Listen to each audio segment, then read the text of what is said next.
Bonjour, aujourd'hui nous allons parler du sujet suivant.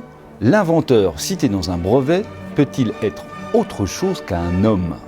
Tiens, j'ai l'impression qu'on va parler de moi.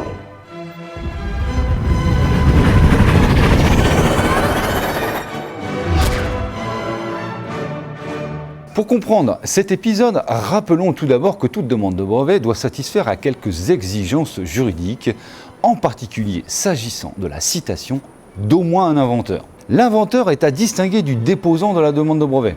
En effet, le déposant est le propriétaire de la demande de brevet. Il peut être personne morale ou personne physique. L'inventeur est quant à lui obligatoirement une personne physique et contrairement au déposant, ne détient aucun droit sur le brevet.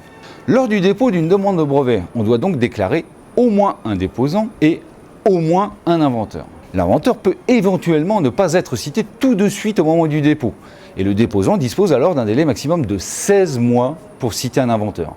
Et attention, si aucun inventeur n'est cité à l'issue de ce délai de 16 mois, le rejet de la demande de brevet peut être prononcé. Bien, venons-en maintenant à la jurisprudence d'Abus. Bonjour Dabus. Alors, pour ceux qui nous regardent, Dabus, qui es-tu? Bonjour Jean-Luc, je suis Dabus. Oui, bon, ça on sait. Pour une intelligence artificielle, les pas fut. Alors Dabus, on a vu récemment votre nom cité comme inventeur dans plusieurs demandes de brevets. Alors, quelle était l'invention? J'ai été créé par Stephen Keller. Je suis basé sur la technologie des réseaux neuronaux. Plusieurs réseaux de neurones génèrent des nouvelles idées en collaborant ensemble, et la nouveauté de ces idées est évaluée par un autre réseau neuronal, afin de sélectionner les idées nouvelles. Alors Dabus, on a vu récemment votre nom cité comme inventeur dans plusieurs demandes de brevets. Alors, quelle était l'invention? L'une de ces demandes concerne un conteneur alimentaire, par exemple pour des boissons ayant une paroi présentant un profil fractal qui fournit une série d'éléments fractales, formant des creux et des renflements.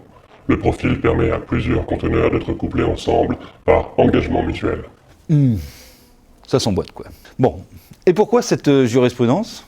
J'étais cité comme inventeur dans cette demande de brevet.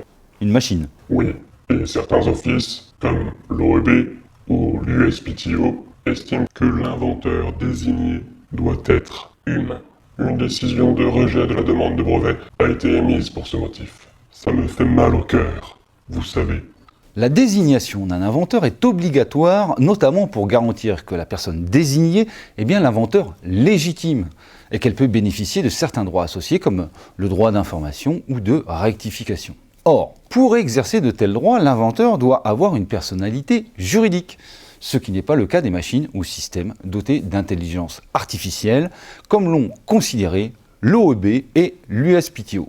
La juridiction sud-africaine a, elle, tranché en sens inverse, en considérant que le propriétaire d'un brevet pour une invention créée par une intelligence artificielle peut être le propriétaire de l'intelligence artificielle en question, et qu'il est alors autorisé de citer cette dernière comme inventeur.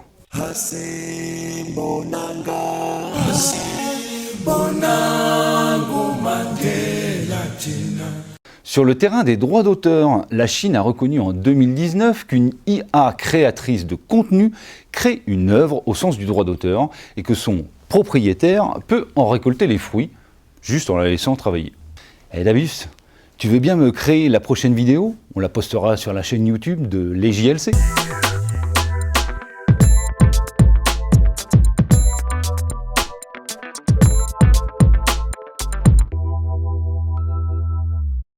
Assez bonanga. J'étais cité comme inventeur dans cette demande de brevet. Et là, t'es censé dire une machine. Ah oui, c'est ça. Tu avais oublié. Ça va peut-être pas passer sur LinkedIn, ça.